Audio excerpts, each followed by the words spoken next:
حضرت قتادہ رضی اللہ تعالیٰ عنہ حضور کی بارگاہ میں آئے. ایک جنگ میں نا آپ کی آنکھ نکل گئی.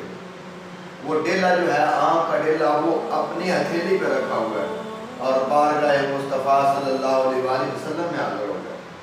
آ کر عرض کی یا رسول اللہ میری آنکھ نکل گئی ہے, یہ ٹھیک فرمائیں. آپ ان کو چاہیے تھا وہ کسی آئی اسپیشلسٹ کے پاس جاتے, کسی ڈاکٹر کے پاس جاتے, کسی ہاسپٹل کی طرف جاتے, لیکن ان کو پتہ ہے, ان کا عقیدہ یہ ہے کہ جو چیز دنیا کے بازاروں دکانوں سے نہیں ملتی وہ در مصطفیٰ سے مل جاتی ہے. ان کو پتہ ہے اللہ تعالیٰ نے ان کو اختیار دیا ہے, جیسے یہ چاہیں ویسے کر سکتے ہیں. اللہ تعالیٰ نے ان کو اختیار دیا, دنیا والوں کا اختیار نہیں بلکہ خالق کائنات نے خود اپنے حبیب کو اختیار دیا ہے, اپنے نبیوں کو اختیار دیا ہے. تو بھائی آپ کس جھگڑے میں پڑے ہوئے ہیں؟ نبی کو اس چیز کا علم ہے, نبی یہ کر سکتا ہے, آپ اتنا کلوز کیوں لیتے ہیں؟ اس میں آپ کا کیا فائدہ ہے جب رب خود ہی کہتا ہے وَرَفَعْنَا لَكَ ذِكْرَكَ کہ آپ کا ذکر آپ کے واسطے ہی ہم نے بلند کر دیا. جب اللہ خود اپنے حبیب کا ذکر بلند فرماتا ہے تو آپ کام کرنے والے کون ہو؟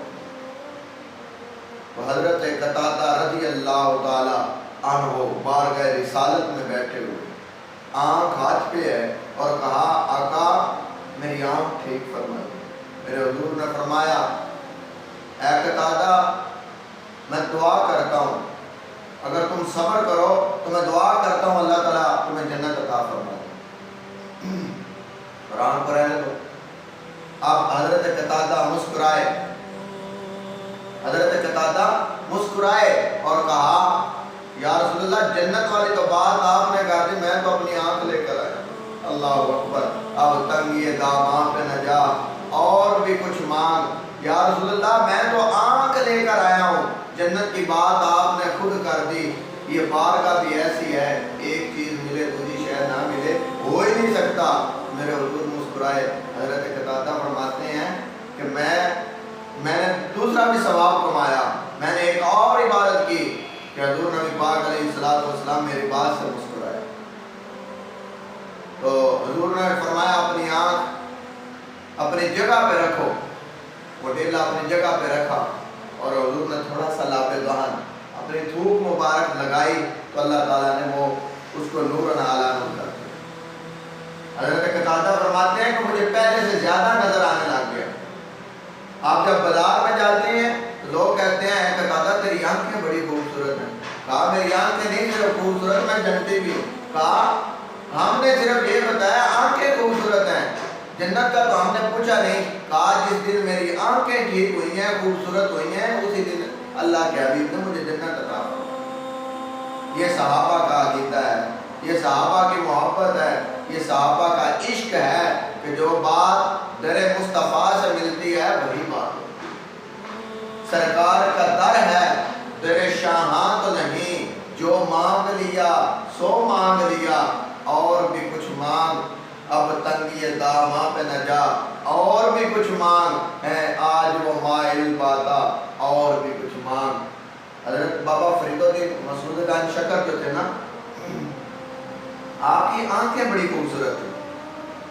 خواجہ قطب العالم نے فرمایا اے فرید الدین تیری آنکھیں بڑی خوبصورت ہیں, دھیان کرنا زمانہ بڑا خراب ہے, لوگوں سے بچنا. تو آپ فرماتے ہیں کہ میں نا دلی کے بازاروں میں گھومتا تھا, لوگ میری آنکھیں دیکھتے تھے. تو میں جنگل کی طرف گیا تو ایک عورت کہتی ہے کہ اے فرید الدین مجھے تیرے ساتھ عشق ہو گیا ہے, تیرے ساتھ عشق ہو گیا ہے, تیرے ساتھ پیار ہو گیا ہے. کہا خدا را ہم فقیر لوگ ہیں, ہم درویشوں کے پاس بیٹھنے والے ہیں, میری جان چھوڑو.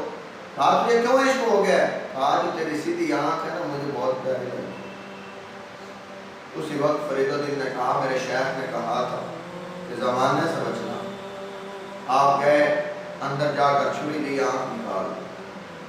اللہ آنکھ پر پٹی باندھی. رات کو جب خواجہ قطب الحق کی خدمت میں گئے اس وقت خواجہ نے فرمایا قطب الحق فرید الدین, قطب الحق مخاطب کر رہے ہیں کس کو؟ فرید الدین کو. اے فرید الدین تیری آنکھ کو کیا ہوا؟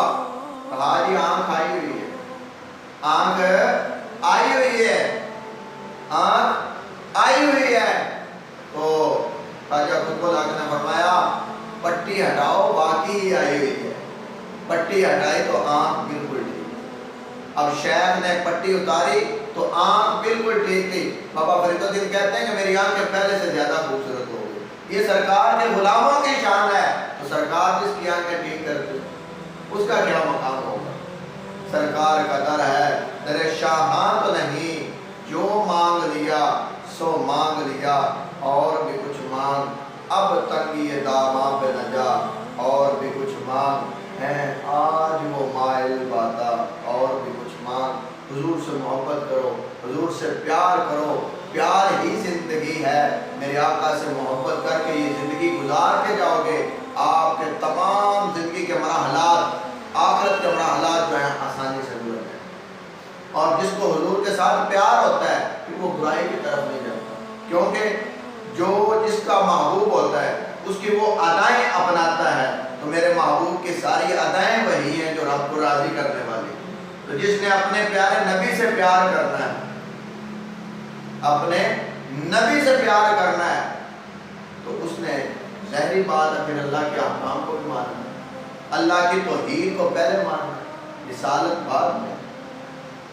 اللہ اکبر۔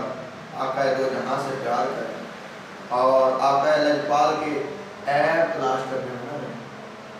عیب تو اللہ نے نبیوں میں رکھے تھے، دنیا داروں کی باتیں ہیں، جیسے مرضی کرتے رہیں، رب ہے جو اپنے حبیب کی شان بیان کرے۔ آپ کے ہاتھوں کا ذکر ہے تو اللہ فرماتا ہے ید اللہ فوق ایدیہم۔ آپ کے چہرہ مبارک کا ذکر ہے تو اللہ فرماتا ہے والضحیٰ۔ آپ کے سینہ مبارک کا ذکر ہے تو اللہ فرماتا ہے الم نشرح لک صدرک۔ اور آپ کے قدم جس جگہ پر لگ جائیں اللہ فرماتا ہے لا اقسم بہذا البلد۔ اور اللہ کے بندے میرے محبوب کے قدموں کی جب رب قسمیں اٹھا رہا ہے تو تیری کیا اوقات ہے جو نبی کی شان میں کرتا ہے۔ اللہ تعالیٰ ہمیں حضور سے والہانہ